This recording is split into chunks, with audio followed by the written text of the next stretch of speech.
Amén. Dios les bendiga, amados. Damos gracias al Señor por estar ya en su presencia. Una vez más en esta nueva entrega de la palabra del Señor. Amén. Como cada vez que lo podemos hacer, siempre con el ánimo de poder aprender, de poder compartir, de poder enseñar lo que el Espíritu Santo nos ha permitido entender de la palabra. Amén. Estamos viviendo un tiempo de mucha crisis emocional, espiritual, física. Hay mucha gente enferma de muchas cosas y este siglo, médicamente hablado, se ha denominado el siglo XXI de las enfermedades mentales, las enfermedades psicosomáticas, ¿cierto? La depresión, el estrés, el agotamiento físico, ha generado un sinnúmero de problemas en la gente. Y lamentablemente nosotros los cristianos no estamos ajenos, no estamos exentos. Y hoy día hay muchos cristianos, líderes, incluso pastores, gente de Dios, gente de la palabra que a veces por la poca comprensión de lo que la Biblia, esta bendita y eterna palabra, nos enseña, vive también muy afectados por cosas que cuando nosotros entendemos algunas verdades bíblicas no nos afectan, o por lo menos no deberían provocar en nosotros las reacciones que a veces tenemos. Entonces, en este sentido y en esta preocupación, queridos, es que he querido una vez más compartir, y digo una vez más porque ya hace mucho tiempo atrás, yo diría que ya un par de años atrás, he hablado de este tema, pero como siempre el Espíritu Santo traerá nueva luz, sin duda, a nosotros a través de su palabra. Y yo quiero pedirle que si usted toma nota, ¿cierto? Prepare su papel, prepare su lápiz, prepare su Biblia, ¿cierto? Para que podamos revisar esta importante enseñanza que el Señor a través de mis labios este día nos va a estar compartiendo. Amén. Yo anuncié temprano el libro de Proverbios en el capítulo 4, versículo 23. Pero hoy día voy a partir leyendo desde el versículo 20, porque se me hace necesario el contexto inmediato del texto del capítulo 4, versículo 23. Y leo así para ustedes en el nombre precioso de Jesucristo el Señor. Dice así, Proverbios 4, 20. Hijo mío, está atento a mis palabras, inclina tu oído a mis razones. No se aparten de tus ojos, guárdalas en medio de tu corazón, porque son vida a los que las hallan y medicina a todo tu cuerpo. Y aquí el texto central de nuestro estudio hoy día, versículo 23. Sobre toda cosa guardada, guarda tu corazón, porque de él mana la vida. Palabra del Señor. Amén. Pocas veces, ¿cierto?, nosotros nos detenemos a pensar en el profundo significado que tienen algunas evidentes afirmaciones categóricas y concluyentes que la Biblia hace en innumerables veces y sobre una gran diversidad de temas, como lo es esta afirmación del versículo 23 del capítulo 4 de Proverbios, ¿cierto? Que del corazón mana la vida, del corazón fluye la vida, que del corazón proviene la vida, por así decirlo, de manera más simple. Amén. Y esta categoría, afirmación, ¿cierto?, es lo que hoy día veremos, que esta afirmación que se hizo hace casi 3.000 años atrás, hoy día la ciencia la ha podido comprobar. Amén. Un dato para contextualizar este tema es saber que en la Biblia, si está tomando nota, note esto, ¿cierto? Aparece 800 veces la palabra corazón, aparece más de 100 veces la palabra pensamiento y más de 1000 veces la palabra mente. Y algo que tenemos que tener en claro, ¿cierto?, es que en el hebreo bíblico la palabra lev, L-E-V corta, ¿cierto?, lev, que se traduce como corazón, es mucho más que simplemente este órgano cardíaco que bombea sangre a nuestro cuerpo. El lev, o el órgano humano llamado corazón, ¿cierto? En la expresión hebrea de la palabra es el órgano humano central, y para los hebreos representa el ser interno. El apóstol Pablo, en el libro de Efesios, en el capítulo 3, verso 16, lo va a llamar más tarde, ¿cierto?, el hombre interior, y esto representa la palabra corazón para la cultura hebrea, el ser interior, el hombre interior. En Efesios, en el capítulo 3, versículo 16, el apóstol dice así: orando él por la iglesia. Este era el propósito de su oración. Él dice ahí: para que os dé conforme a las riquezas de su gloria, el ser fortalecidos con poder en el hombre interior, y ahí usa esta palabrita, por su espíritu, por el Espíritu Santo. O sea, Pablo oraba para que el ser interior, el lev, el corazón mismo del hombre, fuese fortalecido por el Espíritu del Señor. Amén.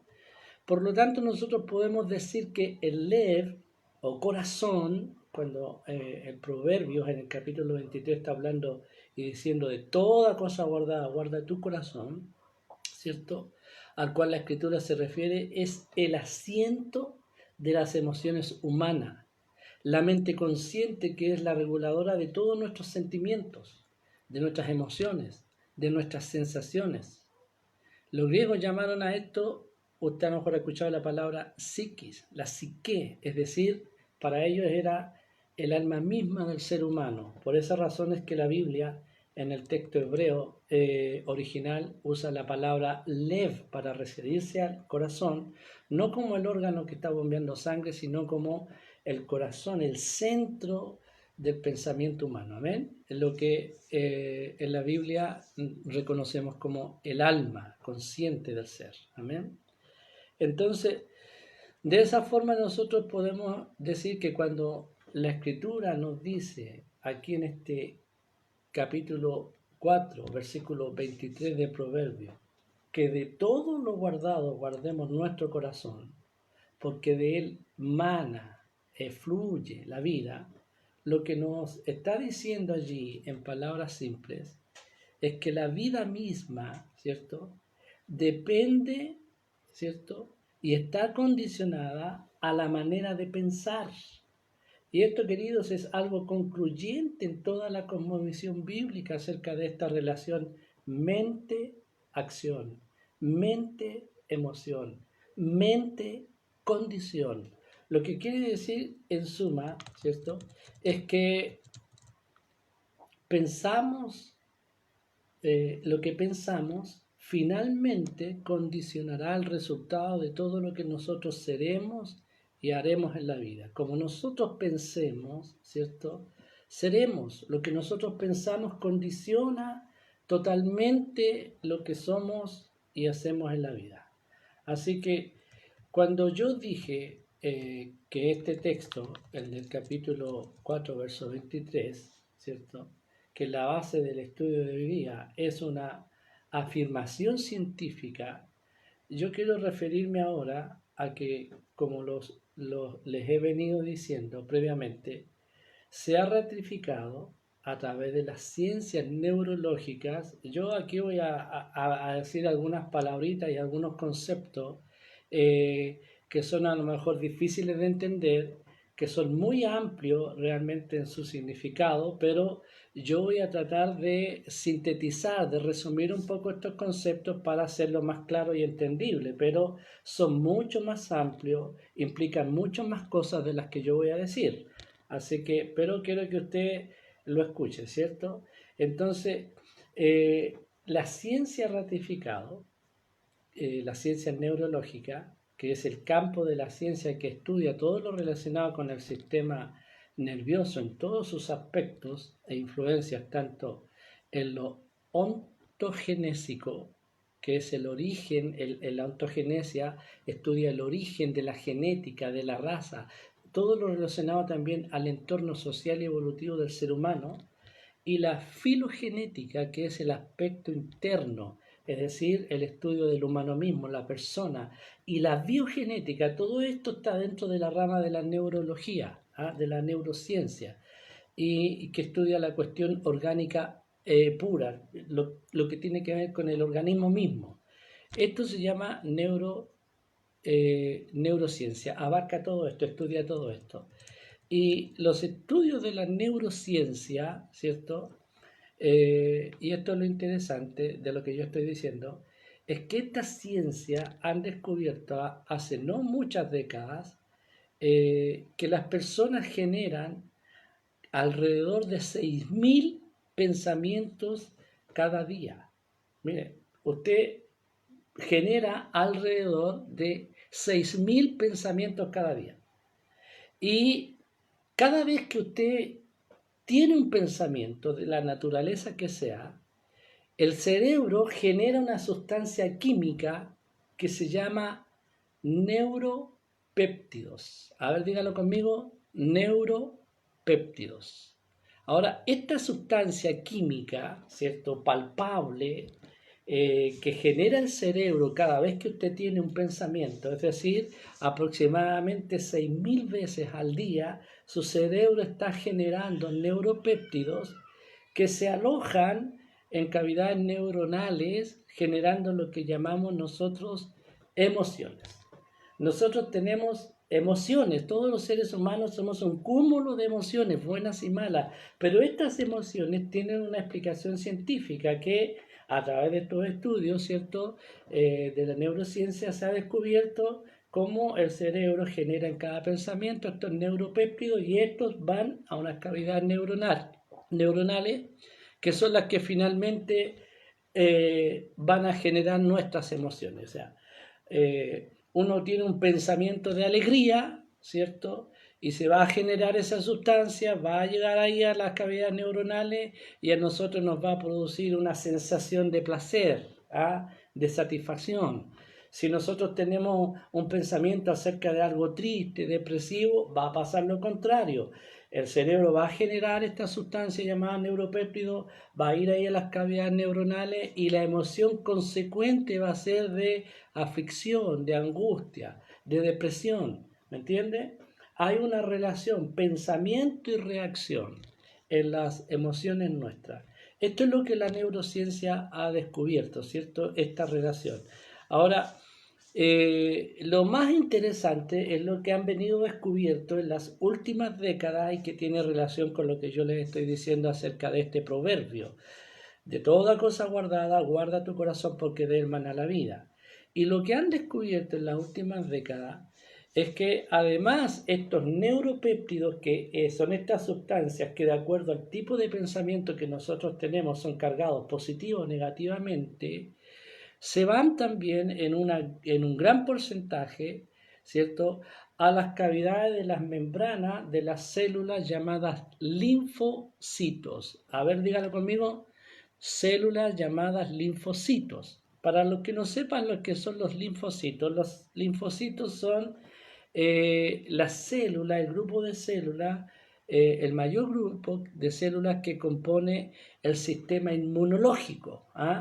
Usted no sé si sabe, pero el sistema inmunológico del cuerpo humano es el que nos libra de contraer un sinnúmero de enfermedades, es el que nos protege, la barrera natural que Dios nos ha dado para protegernos de las enfermedades. Entonces, y se ha descubierto cómo estos neuropéptidos generados por los pensamientos que nosotros tenemos van también allí a las cavidades que están en las membranas de las células llamadas leucocitos que forman nuestro sistema inmunológico.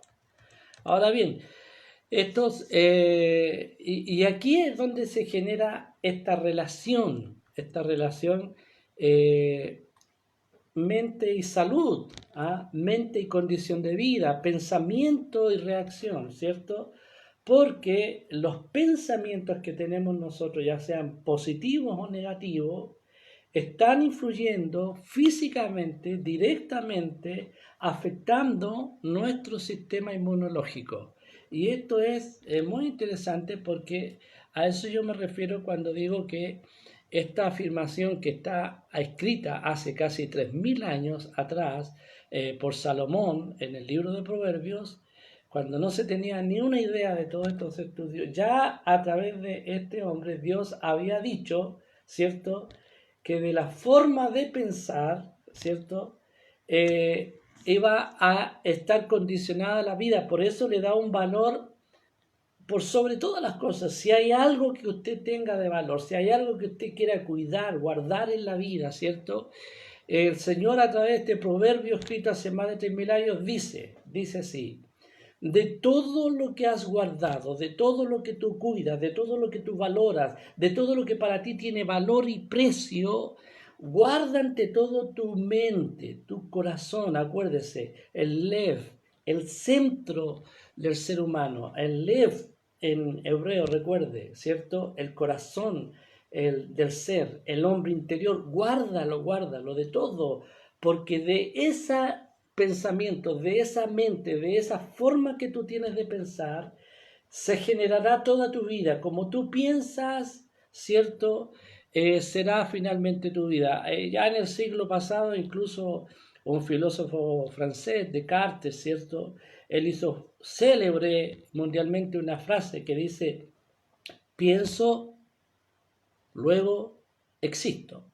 Y esta frase tiene muchas interpretaciones, pero a mi entender, ¿cierto?, esta frase tiene mucho que ver con esto que estamos hablando respecto a cómo nosotros formamos la existencia. De hecho, teológicamente hablando, bíblicamente hablando, todo lo que hoy día nosotros podemos ver y palpar, todo lo que conocemos, el universo conocido y lo no conocido, hermanos, antes de llegar a existir, lo que hubo fue un pensamiento.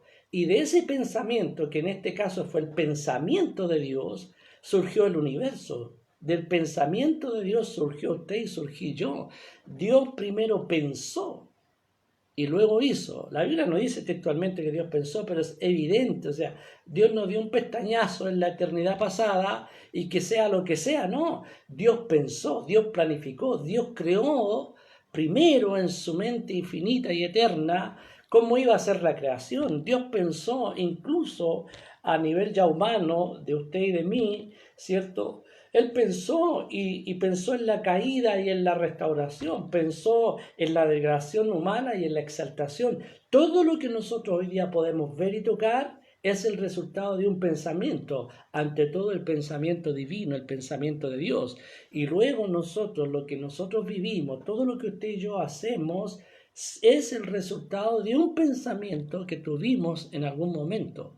Por eso la Biblia está haciendo una afirmación científica importante de considerar, porque no considerar a veces lo que la Biblia nos dice nos hace actuar mal en la vida, nos hace vivir de una manera que no es la manera en que nosotros debemos vivir. Entonces, cuando la Biblia afirma categóricamente que del corazón, del pensamiento, de la forma en que tú y yo pensamos, fluye la vida, entonces nosotros tenemos que hacer un paralelo en nuestra vida, tenemos que hacernos un análisis, ver cómo estamos viviendo, cómo está siendo nuestra vida, cómo la estamos viviendo en el día a día, qué nos afecta, qué no nos afecta, porque sin duda alguna Dios que nos dice esto también nos da a nosotros el saber, primero, que nuestra vida está condicionada por nuestros pensamientos.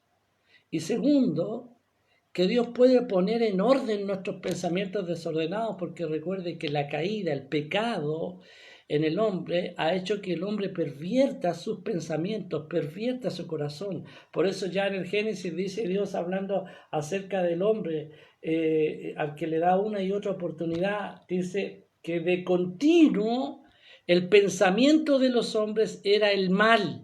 Fue en ese contexto en que Dios ve el pensamiento humano que es de continuo al mal, porque está pervertido por la caída, por el pecado, ¿cierto? Es que Dios dice, me arrepiento de haberlos hecho, y decreta ahí el diluvio, ¿cierto? Entonces, es importante que nosotros tengamos en consideración esto tan importante que dice la Biblia acerca de cómo estamos pensando, cómo estamos nosotros viviendo, porque lo que estamos viviendo hoy día, lo que nos está pasando hoy día, es ante todo el resultado de lo que nosotros pensamos de nosotros mismos, lo que pensamos de Dios. lo que pensamos de la vida, lo que pensamos de los demás. Todo está influido por la forma en que pensamos. Así que si nuestra vida no es buena, si no estamos viviendo en el nivel que queremos, si no estamos viviendo de la forma que quisiéramos, ya sea emocional, espiritual o física, tenemos que hacernos un análisis, tenemos que preguntarnos y tenemos que parar a repensar cómo estamos pensando, en qué estamos pensando.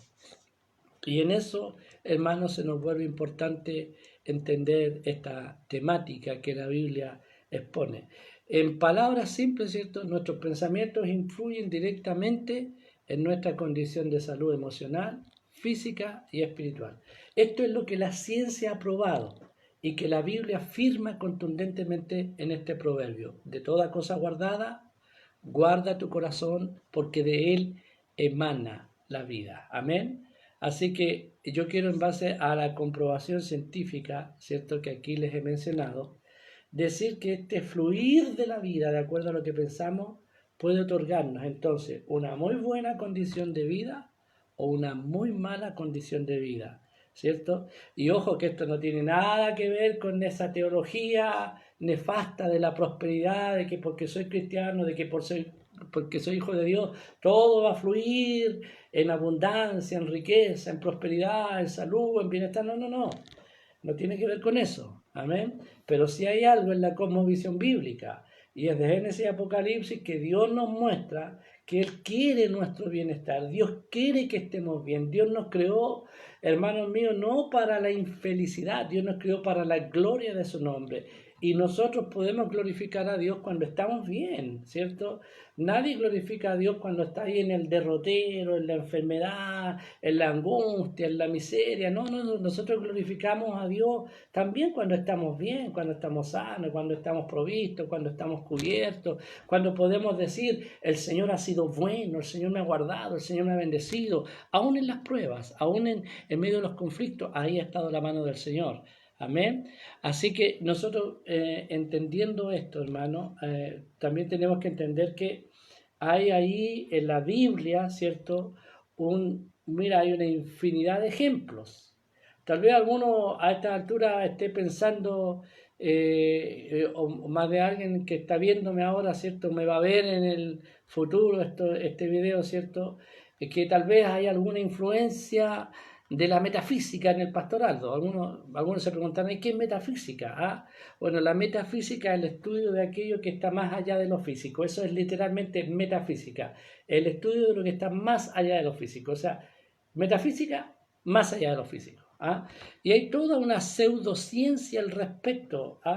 Pero yo quiero decir que yo no tengo ninguna influencia de la metafísica en lo que estoy diciendo, porque lamentablemente, queridos, en las iglesias y especialmente en la teología de la prosperidad hay mucho de la metafísica, ¿cierto? Con esa teoría del atraer las cosas, de llamar lo positivo lo bueno, ¿cierto? De una mente siempre positiva, traigamos todo lo bueno, atraigámoslo, proclamemos. No, no, no. En mí no hay esa influencia, querido, gracias al Señor, no. De hecho, yo creo firmemente que la metafísica es un plagio, y lo he dicho siempre, de la escritura. Porque históricamente hablando, la metafísica es pero muy, muy, muy, muy lejos, ¿cierto?, del cierre del canon bíblico. O sea, el canon bíblico me refiero a la Biblia completa. Desde cuando se terminó la Biblia completa, como la tenemos nosotros en el canon hebreo, que es el que usamos nosotros los cristianos evangélicos, ¿cierto?, la metafísica es muy posterior. Pero toma esta pseudociencia principios, y toma ejemplos y toma cosas que están en la Biblia y que a veces por no querer mezclar o por no querer hacer una idea, también a veces nosotros los cristianos, especialmente los pastores y los que enseñamos, nos vamos al otro extremo y no consideramos cosas que están en la Biblia, que nos van a ayudar sin duda, ¿cierto? Entonces yo quiero que alejemos de nuestro pensamiento toda cuestión mística, toda cuestión metafísica, y podamos ver algunos ejemplos de la Biblia de cómo hay una influencia tremenda del pensamiento en el condicionante de vida de la gente. Un ejemplo claro, nosotros lo podemos encontrar en el libro de Primera de Samuel.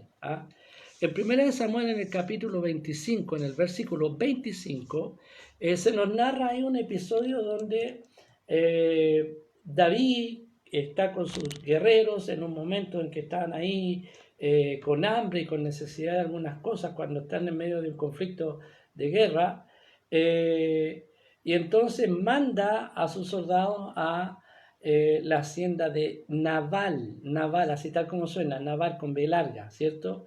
Que era esposo de Abigail, ¿ah? Y le manda a pedir ayuda, que le den agua, que le den algunos alimentos. David lo había ayudado anteriormente a Nabal, había ayudado a su hacienda, todo, ¿cierto? Pero este hombre se lo niega. Este hombre no quiere ayudar, dice, ¿por qué voy a ayudar a David? No lo ayuda. Y entonces David, cuenta ahí el capítulo 25 de 1 Samuel, decide enviar hombres y matar a Nabal, y tomar todas las cosas y destruir su hacienda. Pero Abigail, que era una mujer sabia, inteligente, hermano, toma todas las cosas a escondidas de su marido Nabal, y va y se presenta delante de David. Y es interesante lo que ella le dice aquí en el versículo 25, le dice así, dice: no haga caso ahora mi señor, refiriéndose a David, de ese hombre perverso, está hablando de su marido como un hombre perverso, de Nabal, porque conforme a su nombre, así es él. Él se llama Nabal y la insensatez está con él. Mira, la palabra Nabal significa necio, insensato. Y eso es lo que dice esta mujer. Su nombre, ¿cierto?, ha influido de tal manera en él que él actúa como tal. Se ha vuelto un insensato, un necio. Ahora, algo que yo no entiendo, yo todavía no, es algo que no he logrado encontrar. Yo he averiguado, he buscado, he indagado en la historia bíblica, hermano. ¿Por qué le ponían este tipo de nombre a las personas? No sé si tenían una revelación profética los padres y veían el futuro de sus hijos, que ellos le ponen este tipo de nombres, como ¿quién le pone necio a su hijo o insensato? Pero el hecho concreto es que la Biblia menciona que este hombre así se llamaba y por lo tanto así actuó. Fíjate que es tan interesante este tema, hermanos, que cuando a ti te dicen necio toda la vida, cuando a ti te tratan de tonto, te tratan de estúpido toda la vida, finalmente tú vas a vivir así, vas a sentirte así, vas a actuar así. Por eso es tan importante que nosotros los padres cristianos, queridos, nunca le digamos tonto, necio, estúpido, ¿no? Nunca usemos estas palabras que son palabras maldicientes, que menoscaban la autoestima de nuestros hijos. Nosotros debemos ser padres que motivemos con nuestras palabras, porque lo que nosotros decimos, las palabras que usamos, ¿cierto?, tienen un poder de influir sobre la mente de nuestros hijos. Uno nunca sabe cómo le va a afectar una palabra nuestra a los hijos nuestros, ¿cierto? Entonces, cuando este hombre creció con el estigma de que todo el mundo lo llamaba necio, tonto, ¿cierto? A lo mejor todo el mundo le dijo tonto toda la vida y actuó como un tonto. Y en el momento en que debió actuar como un hombre inteligente, actuó como un tonto. Y la mujer reconoce y dice, mira, este se llama necio. Y así actúa porque está influido por su pensamiento. ¿Me entiendes? No por nada la Biblia hace un hincapié en la relación del nombre, su significado y la actitud de este hombre. Otro ejemplo, ¿cierto? Hay innumerables casos. Por ejemplo, podríamos mencionar el caso de Jacob. Usted sabe que Jacob, ¿cierto?, que después se va a llamar Israel y de él toma nombre la nación de Israel, que todavía está ahí, ¿cierto?, el actual Israel. Primero se llamó Jacob. Y acuérdense que eran dos hermanitos, ¿cierto? Era Jacob y Esaú. Y Jacob y Esaú son mellizos, están ahí en el vientre. Y desde el vientre ya Jacob tiene una actitud de ser usurpador, de querer ganar. Dice que tenía agarrado del talón a su hermano, salió agarrado del talón de Saúl. Lo menciona la Biblia, ¿cierto? Y Jacob significa usurpador. Y finalmente, mira, a él siempre le dijeron usurpador. Por eso te digo, yo de verdad no entiendo por qué estos nombres, ¿ah? Pero aunque yo no lo entienda, el hecho concreto es que esto está ahí, está en la historia bíblica, esto es real, ¿me entiendes? El hecho es que él se llamaba usurpador. Todo el tiempo le dijeron usurpador. Y él a sí mismo, ¿cierto?, se tiene que haber concientizado de tal manera que a él no le dio ni un temor, ni vergüenza, ¿cierto?, finalmente usurpar a su hermano Esaú es la bendición del primogénito. Para los que no sepan, se bendecía, el padre tenía la autoridad y el poder de bendecir a los hijos, pero siempre la bendición más grande la recibía el hijo, el primogénito, el mayor. Y en este caso, el hijo de Jacob mayor fue Esaú, porque salió primero. Y el menor era Esaú. Entonces, cuando ya el padre está agónico y tiene que bendecir a sus hijos, ellos tenían además una diferencia física notable, dice la escritura. Jacob era lampiño y Esaú era muy peludo, así tan peludo que para usurpar el puesto, ¿cierto? Compra a su hermano, dice la Biblia, la primogenitura por un plato de lenteja, así de simple, a su hermano Esaú, en un momento que estaban en el campo, tenía mucha hambre, el otro quería comerse el plato que tenía Jacob. Y Jacob, ni corto ni perezoso, le compra la primogenitura y él va, se colude con su madre, cortan una piel de oveja, se la pone en el brazo, el padre ya estaba ciego cuando está muriendo, toca el brazo creyendo que es Esaú, pero es Jacob, y a él le da la bendición. Por eso es que hoy día, hasta el día de hoy, oímos de Jacob, y hasta el día de hoy la nación de Israel existe, porque recibió la bendición más grande que la bendición del Padre. Amén. Entonces, pero fue por medio de la usurpación de un nombre. Amén. Y bueno, y toda la actitud, si uno profundiza en la historia de Jacob, va a ver que Jacob siempre fue, en términos chilenísimos, un vivo, un pillo, que siempre le quiso ganar a los demás por medio de trampitas y triquiñuelas. Amén. Jacob. También, mira, es interesante, usted ha oído el caso de Job en la escritura, ¿cierto? ¿Ustedes lo han escuchado? Job fue un hombre tremendamente santo. Fue un hombre, hermano, un hombre intachable en todo. Era un hombre que estaba absolutamente bendecido. Ahí está el libro de Job en la Biblia. Hermano, y todos sabemos, yo creo que universalmente la historia de Job la conocemos todos. Y este Job, hermano, es probado. Un hombre que tenía todo. Económicamente tenía una linda familia, una familia numerosa, tenía 7 hijos, hermanos amados, era riquísimo, hermano, pero es probado y la Biblia muestra que Dios permite que Satanás toque todos sus bienes, toque la vida de sus hijos y todo. Pero hay algo interesante en el capítulo 3, versículo 25. Fíjese que la Biblia nunca dice cosas por decir.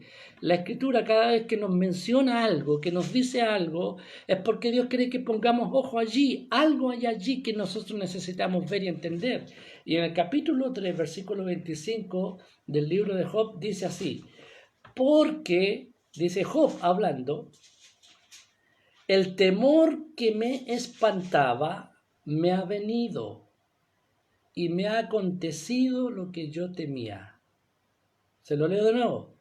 Porque el temor que me espantaba me ha venido y me ha acontecido lo que yo temía. ¡Wow!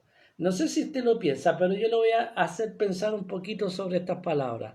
Pensemos en este hombre rico que lo tiene todo. Tal vez tu situación no eres un hombre rico. Yo estoy seguro que ninguno de los que me está viendo ahora es un hombre rico. Pero gracias a Dios, queridos, estamos en Chile. Gracias a Dios, queridos, nosotros tenemos todo lo suficiente para la vida. Usted me dirá, pastor, pucha, pero que me cuesta ganármela, pero te la podéis ganar. Tenemos todo lo suficiente, tenemos que dar gracias a Dios, querido, que estamos en Chile, donde todavía hay trabajo, donde hay recursos, donde, hermanos, todo lo que necesitamos para la vida está dado en este país. Amén. Y tenemos todo, tenemos un buen trabajo, la casa está tranquila, la relación de los cónyuges está bien, la relación con nuestros hijos va bien, nuestros hijos les está yendo bien. Hermano, y la gente está así, pero siempre hay algo en su mente, algo en su corazón que está pensando en qué minuto la desgracia toca mi puerta. Uno está súper bien, pero está pensando y está con miedo en qué minuto pierdo el trabajo. ¿En qué minuto la condición cambia? ¿Cuánta gente está temerosa? ¿En qué minuto nos convertimos en una nueva Venezuela? ¿Ah? ¿En qué minuto nos convertimos en una nueva Cuba? ¿En qué minuto me enfermo y pasa algo grave? ¿Te das cuenta? O sea, Job tenía todo, pero no por nada, uno puede argumentar muchas cuestiones teológicas para hablar de las pruebas de Job. Pero sin duda, Job reconoce algo. Yo que lo tenía todo, siempre tuve miedo. Y al final ese miedo se manifestó en mí. Al final ese miedo, ¿cierto?, se convirtió en una realidad.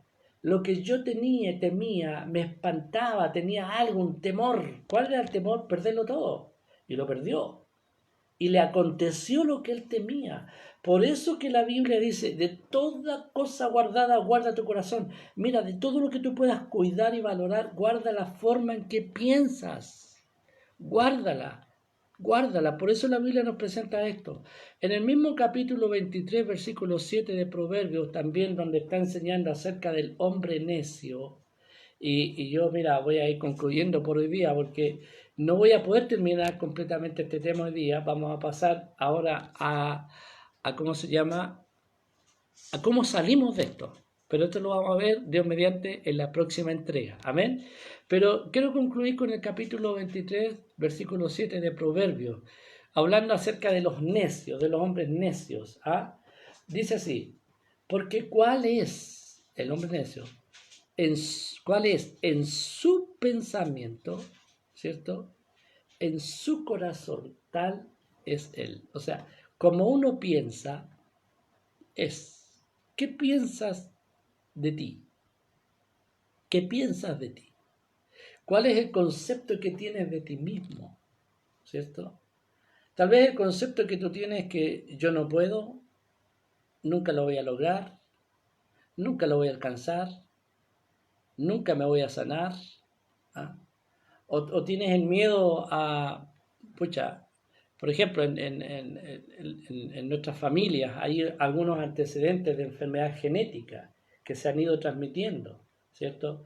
De los abuelos, se han transmitido a los padres, de los padres a los hijos, y a veces esa sombra te hace llenarte de temor, y tú te estás preguntando toda la vida en qué minuto me toca, o sea, mi papá murió de cáncer, mi mamá murió de cáncer, mi abuelo murió de cáncer, y tú te estás preguntando en qué minuto me muero yo de cáncer. ¿Te das cuenta? Como tú piensas, y esto es bíblico, queridos, como tú piensas, así será. A lo que tú le tienes miedo, te alcanzarás. ¿Sabes? Yo no lo he contado, pero hay eruditos bíblicos, como el pastor Adrián Rogers, una eminencia bíblica que ya está en los brazos del Señor, que alguna vez dijo, él, no sé, no sé cómo lo hizo, pero él dice que en la Biblia, en esta palabra bendita y gloriosa, existen 365 veces la palabra no temas. No temas. 365 veces vas a encontrar en la Biblia la palabra no temas. Eso quiere decir que para cada día del año, cada vez que tú te levantas por la mañana, que abres tus ojos, está ahí el Señor para decirte, no temas, no temas quedarte sin trabajo, no temas a que vas a perder tu familia, no temas a que tu relación de esposo, de esposa, de cónyuge no va a funcionar, no temas al futuro, no temas al mañana. Jesús dijo, bástale a cada día su propio afán, su propio mal. Queridos, nosotros necesitamos entender estas verdades. No tenemos que tener miedo al futuro. Amém? Agora eu vou falar um pouquinho de português, porque eu estou dando uma olhada aqui que meu pastor Jefferson Silvestre, ele está vendo desde lá, São Paulo. Deus lhe abençoe, pastor Jefferson, apóstolo. Eu quero dizer para você que você já tem o dinheiro que você está procurando para comprar os terrenos allá em Paraná, pastor. Amém? Assim que você tem. Você é homem de fé, homem de Deus. Amém? Você é homem que pensa muito positivamente. Assim que, pastor Jefferson, você já tem esses R$4.000 que você está precisando. Amén. Dios te abençoe, pastor. Amén. Así queridos. Así que usted, hermano, Dios mediante, la próxima semana, yo voy a concluir este tema hablando de cómo entonces, ya que Dios nos dice a través de Proverbios, capítulo, ¿cierto? 4, verso 23, que guardemos nuestra mente, nuestra forma de pensar, ¿Cómo entonces nosotros podemos cambiar a la luz de la palabra, con la ayuda y la dirección del Espíritu Santo, con el conocimiento que nosotros podamos adquirir de esta palabra?